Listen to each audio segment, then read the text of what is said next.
High, কেমন আছেন? আশা করুন ভালো আছেন। কিন্তু আজকে মোর একটু কনফিউশন হয় এই কারণে যে ওই 24 তারিখ রেজাল্টের পর পশ্চিমবঙ্গের যা অবস্থা, যে একটা বিশৃঙ্খলার পরিবেশ তৈরি হয়েছে, তাতে হয়তো সেই বিশৃঙ্খলার কাই অংশীদের দেখতেও পান মোর ভিডিওটা। তো তার জন্যে কারণ যে সবাই ভালো, এমন ঘটনাটা হয়েছে, এটা খুব খারাপ ঘটনা হয়েছে। এটা ঠিক আছে, হয়েছে, এখন কি করা যাবে? তো আশা করা যায় যে পশ্চিমবঙ্গের যে বিজেপির যে রাজ্য সভাপতি সৌমিক ভট্টাচার্য, ওনার যে কথাবার্তা ওই যে বিষের ধারাটা, সেইটি যদি সেই হিসেবে যদি কাজ হয়, তো আগামী দিনে শান্ত হবে বাংলা, কোনো ধরনের অশান্তি আর হবে না। তেমন ধরনের এই যে ভাঙা ভুঙের রিল টিলগুলি আর সামনে আসবে না। তো যাই হোক, এটা তো গেল দেশের খবর। এবার ঘটনা হলো, তোমরা যদি শেয়ার বাজারের সাথে যুক্ত আছেন, তাহলে তো তোমরা জানেনে। আর যদি তোমরা যুক্ত হবার চাবা লাগছেন বা শেয়ার বাজারের মধ্যে ইনভেস্ট করবে চাবা লাগছেন, তাহলে আমি তোমাকে কম যে দেখো, এই কথাটা হয়তো সচরাচর তোমরা শুনি থাকেন যে ভোটের রেজাল্ট শেয়ার বাজারের মধ্যে ভালো ধরনের ইফেক্ট ফেলায়, মানে প্রভাব ফেলায় আর কি। তো পশ্চিমবঙ্গের যে ভোটটা হইলো, এই রেজাল্টটা শেয়ার বাজারের মধ্যে কী ধরনের প্রভাব ফেলাইতে পারে? তো মোর হিসেবে পশ্চিমবঙ্গের এই ভোটের রেজাল্টটা শেয়ার বাজারের মধ্যে পজিটিভ প্রভাবই ফেলাইবে। কারণ ভারতবর্ষের মধ্যে সব রাজ্যেই মোটামুটি বিজেপি। ওই একটাই রাজ্য ছিল ওয়েস্ট বেঙ্গল, যেটি মমতা দিদি আমার কঠোরভাবে টক্কর দিয়ে এতদিন হাতে বিজেপিকে দমন করে রাখছে আর কি। তো ফাইনালি সরকারে তো একটা শেষ আছে, এই সময় হারিয়ে গেছে, বিজেপি সরকার তৈরি হয়েছে। তো বিজেপি সরকার এটি তৈরি হওয়া মানে কি, গোটায় দেশের মধ্যে একটা কি সিগন্যাল গেল যে আগামী দিনে সরকার স্টেবিলিটি, সরকারের স্থিরতা যে চান্সটা এটি বৃদ্ধি পাইল। কারণ এই শক্তিশালী বিপক্ষে নেই, তো কাই লড়াই করবে? তো এমনটা হলে কি হয়, এমনটা হলে দেশের পক্ষে ভালো হয়। কারণ তো কীভাবে, যখন এমনটা হবে তখন ওই দেশের যে প্রশাসক, মানে প্রধানমন্ত্রী, ওই সিদ্ধান্ত নিতে কোনো দ্বিধাবোধ করবেন না, একদম বোল্ড সিদ্ধান্ত নেবে। তো ওই সিদ্ধান্তগুলি শেয়ার বাজারের পক্ষে ভালো। যেমন তোমরা কিছুদিন আগে হয়তো শুনছেন, রাহুল গান্ধী এই বিষয়টা নিয়ে খুব কথাবার্তা কইছে আর কি।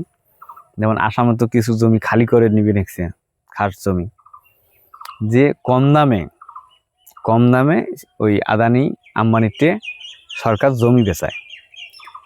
তো ভাই, এই যে এই কথাটা আসলে কিভাবে প্রভাব পড়ে ব্যাপারটা একটু বোঝো। দেখো, কম দামে একটু জমি বেচায়, ও তো ঠিক है, কিন্তু ওই কম দামে জমিকে নিয়ে কি করে, বাড়ি নিয়ে যায়? এমনটা তো না। ওই কোম্পানির ভিতরে, ওই মানে ওই জমিটির মধ্যে একটা ভালো ধরনের বড় কোম্পানি তৈরি করে, যেটা হয়তো দেখা যায় মানে হাজার লাখ মানুষ কাজ করে। সে থেকে কিছু প্রোডাক্ট তৈরি হয়, সেই প্রোডাক্টটা আবার বিদেশে বিক্রি করে ওর থেকে ডলার কামায় আর সরকারক দেয় ট্যাক্স, সরকারের এসে প্রফিট। তো ভাই, যে বান্দা কামাকে তুমকো দে রায়, ও তো উন্নত হবেই, সাথে দেশের উন্নতি হবে। তো দেশের যখন উন্নতি হবেই, এটা জানেনি, তো শেয়ার বাজারের জন্য কী হবে? পজিটিভ সিগন্যাল, শেয়ার বাজার আরও স্ট্রং হবে। আরও কোম্পানি যদি বড় হয়, তো ও শেয়ার বাড়বে না, বুঝতে হবে তো ব্যাপারটা। তো যাই হোক, এটি এইভাবেই হয়। তো তোমরা যদি শেয়ার বাজারে যদি ভাববি লাগছেন, খালি ভাবিই আছেন যদি এলাও যে না শেয়ার বাজার শেয়ার বাজার শেখমো, তো এই এনডিএ গ্রোথের অংশীদারই হও। শেয়ার বাজারে আসো, কোম্পানিতে টাকা লাগাও, শেয়ারে টাকা লাগাও। তার যদি ভয় লাগে মিউচুয়াল ফান্ডে দিয়ে টাকা লাগাই এনডিএ গ্রোথের অংশীদারই হন।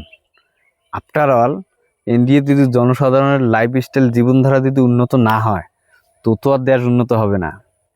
তোমার যদি এলাও মনে হয় যে শেয়ার বাজার যুগে শেয়ার বাজার গেলে সব কিছু শেয়ার হয়ে যাবে, তাহলে তো আর এনডিএ গ্রোথ তো ফির মুশকিল হয়ে যাবে। এনডিএ ঠিকই গ্রোথ হয়ে যাবে, কিন্তু আমরা গরিব থাকি যাবো। তো এই গরিবি দূর করার জন্যে একটু সাহস করি শেয়ার বাজারে আসো, সাথে দেখি থাকেন না। আর যদি তোমরা যদি আসেন শেয়ার বাজারের মধ্যে ইনভেস্টেড বা শেয়ার বাজার সম্পর্কে জানেন, তো গুরুদেব আপনাকে নমস্কার। ঠিক আছে? তো ঠিক আছে, আমি এই ধরনের ভিডিও বানাই আগামী দিনে, যাতে করি বেশি সংখ্যক মানুষ শেয়ার বাজারের দিকে বা ইনভেস্টমেন্টের দিকে আসে, সেইটাই মোর টপিক। তোমরাও যদি শুনবে লেখছেন, তো মুই তোমাকে কম মোর চ্যানেলটা সাবস্ক্রাইব করে দাও ভাই। রোজ আসি তোমাকে এই কথাটা তো কম যে ইনভেস্টমেন্ট করো, শুনতে শুনতে হয়তো একদিন তোমার চিন্তাধারা আসবে, জীবনটা বদলে যাবে। আর মোর এটা 100% বিশ্বাস যে আর সাবস্ক্রাইব করলো জিন্দেগি বদল যায়গি। তো ঠিক আছে, ভালো থাকবেন আর হিংসে থেকে দূরে থাকবেন। আর একটা লাস্টত একটা আমি কথা কম, যে বর্তমান পশ্চিমবঙ্গের মধ্যে শ্রমিক ভট্টাচার্যের যে কথাবার্তাগুলি, ওই যে বিচিত্রা, এই হিসেবে যদি বিজেপি পার্টিটা চলে, তাহলে কিন্তু আমরা মুসলিম হওয়ার পরেও ওপেনলি বিজেপি করতে মোর মনে হয় না তেমন সমস্যা আছে। এবারে যে সৌমিকের কথাবার্তা হিসেবে চলবে, এটি একটু কনফিউশন হয়। তো সৌমিকের মতো যদি আর 2-3 জন যদি নেতা যদি খাড়া হইলে ইয়ের রাজ্য লেভেলে, তাহলে একটু ভরসা পাওয়া যেত আর ওপেনলি বিজেপিটা করা যেত। কিন্তু ইয়ে একলা এর পক্ষে পজিটিভ সাইটিফিক এমন অজস্র লোক, যেগুলো দেখি মনে হয় যে না, বিজেপি করা তো আমার পক্ষে সম্ভবই না। তো যাই হোক, আগামী দিনে দেখা যাক কীভাবে চলায়। যদি অবস্থার পরিবর্তন, মানসিকতার পরিবর্তন যদি হয়, তো আমরাও বিজেপি করার মনে কোনো অসুবিধে নেই। আর যদি না হয়, তাহলে ফির বিরোধীর জন্ম হবে। নতুন জেনারেশনের বিরোধী মনে হয় আমরাই হব। তো তোমার কি মনে হয় সেটা কমেন্ট বক্সে একটু জানিয়ে দেন। ধন্যবাদ, ভালো থাকবেন। আর মোর চ্যানেলটা করবেন সাবস্ক্রাইব।